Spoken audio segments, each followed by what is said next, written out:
জাকসু নির্বাচন প্রসঙ্গে আছি আমরা। হাতে গণনা চলছে প্রায় 12,000 ভোটার এবং সেই গণনার জন্য রাতভর প্রস্তুতি, এমনকি সেই ফলাফল জানতে জানতে শুক্রবার দুপুর পেরিয়ে বিকেলও হয়ে যেতে পারে। আমরা একটু নিরাপত্তার বিষয়ে জানবো ক্যাম্পাসের সার্বিক সহকর্মী মাহফুজুর রহমান নিপুর কাছ থেকে।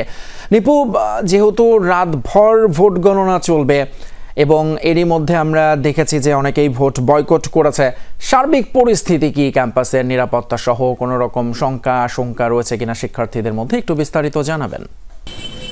ফয়সাল, আসলে যখন বিকেল নাগাদ ছাত্রদল তাদের যে প্যানেল সহ তারা যখন এই নির্বাচনটি বর্জন করেন, এরপরেই কিন্তু এই নির্বাচনীতে একটা এই ক্যাম্পাসের চেহারাটা একটু পাল্টে যায়। তখনই তৎপর হয় আইনশৃঙ্খলা রক্ষাকারী বাহিনী।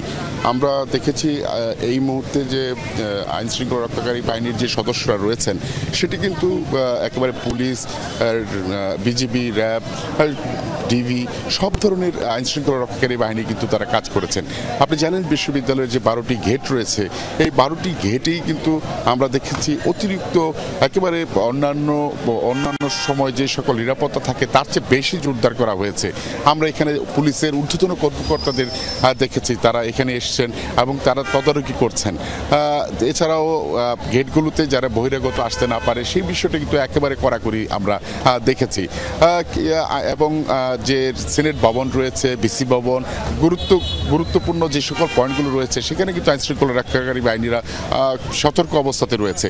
তো আমরা বলতে পারি যে ভিতরে ভোট গণনা চলছে, বাইরে কিন্তু কড়া নজরদারিতে রয়েছে আইনশৃঙ্খলা রক্ষাকারী বাহিনীর সদস্যরা। ফয়সাল। মাহফুজুর রহমান নিপু জানাচ্ছিলেন বিস্তারিত। ধন্যবাদ আপনাকে।